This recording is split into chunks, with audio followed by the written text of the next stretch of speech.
It's the start of our day's walk on Portland.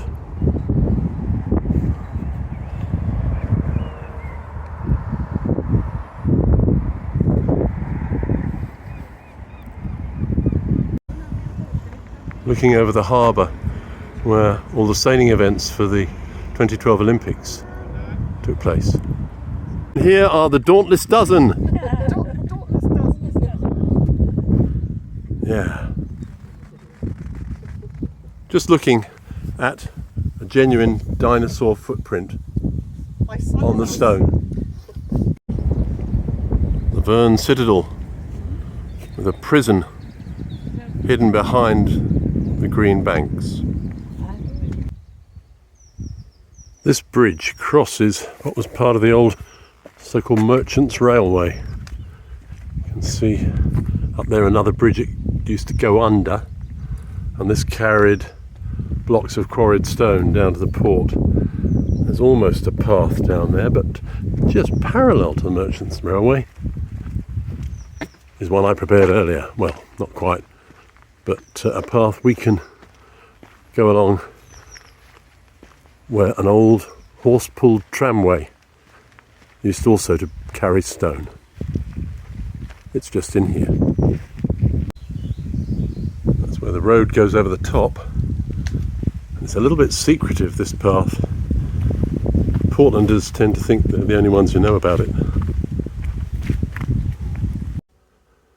We have to watch our step a bit along here in places where the walls have collapsed and it's a bit up and down, but it's certainly worth the effort, I think.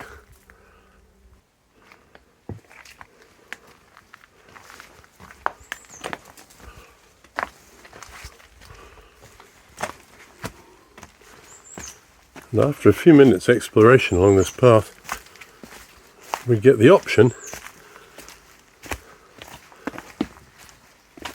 of exploring a tunnel right under the solid rock.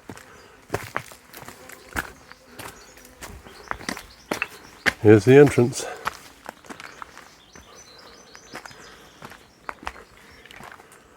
And as our eyes adjust,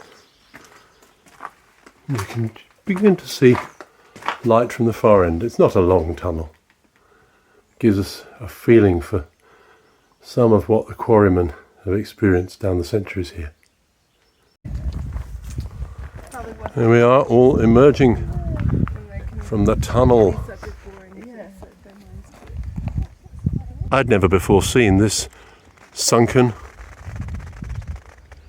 cricket pitch right near the Young Offenders Institution.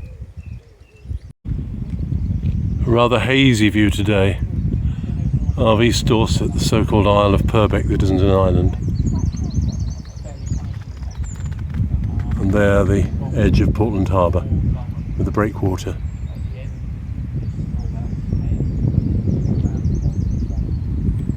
A beautiful day.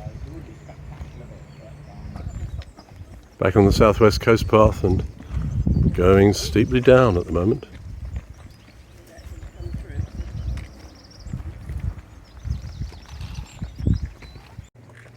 So the Dauntless Dozen have become the Descending Dozen as we head towards Church Oak Cove and sandwiches for lunch, I think.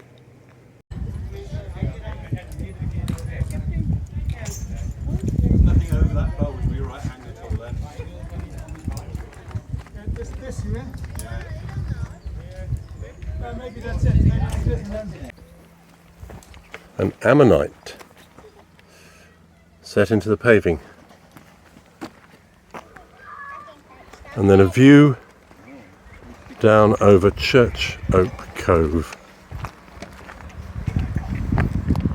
with a steep path down towards it.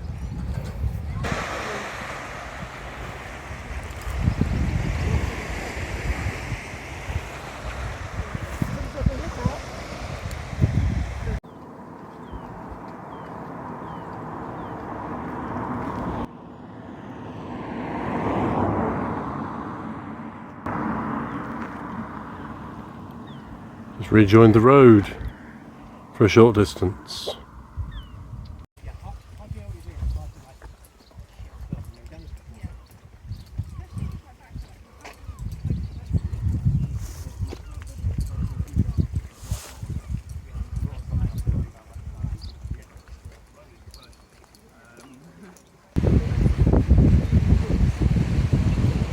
There's a diver underwater near that little boat. A nice seat, just looking out over the sea. What are all these seabirds so noisily excited about? There's a fishing boat there too. I think there must be shoals under there.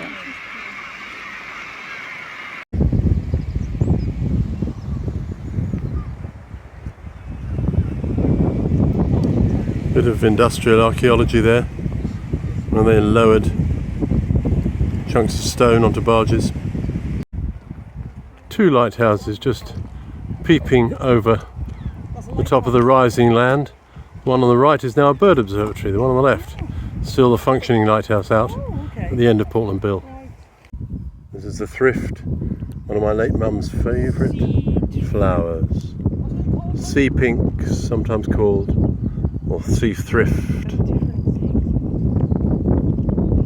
There's lots of it here.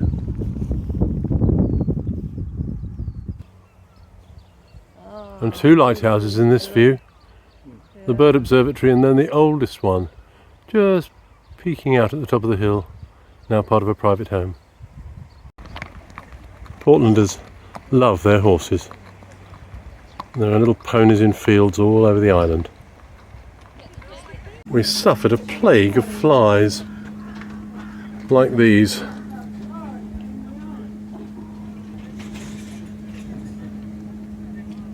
In their millions. And finally we're here at Portland Bill.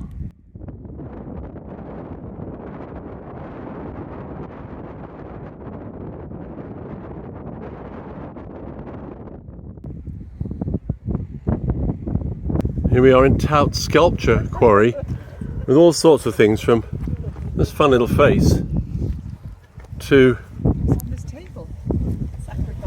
a horse's head,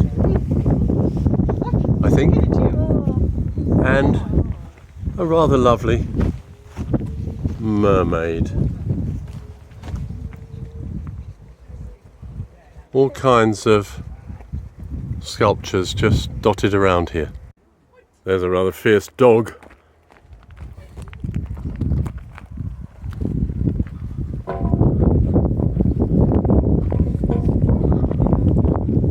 And here you can play Rolling Stones, making a rather lovely sound. Yeah, they are. Here, right on the edge of the Tout Sculpture Quarry, is a kind of contemporary henge built just recently. And you wonder what it's here for, but to find out you have to go around the other side. Massive lumps of Portland stone.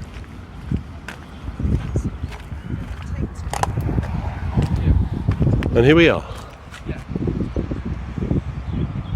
It says, after the fire, from the ashes, St. Paul's Cathedral. And then a number of other London churches, including St. Peter's, Cornhill, which is where Norman Motley, the founder of Othona, was priest for many years. This is all in memory of the work that Christopher Wren did using Portland stone for 52 London churches after the Great Fire. And as we come down this monument, it says, this architecture stone commemorates Wren's 300th anniversary and the 40th year of the Portland Sculpture and Quarry Trust, teaching carving stone in its place of origin, supported by the Worshipful Company of Masons and the Island and Royal Manor of Portland Court Leet. So there we are. Portland stone and its part in particular in the rebuilding of London's places of worship. And with a bit of traffic in the background, what better way to say goodbye to Portland than a look at this fine millennium sculpture of a fisherman, and then the other trade which, apart from prisons and the military, has been the mainstay of Portland down the centuries. A quarryman. There they stand united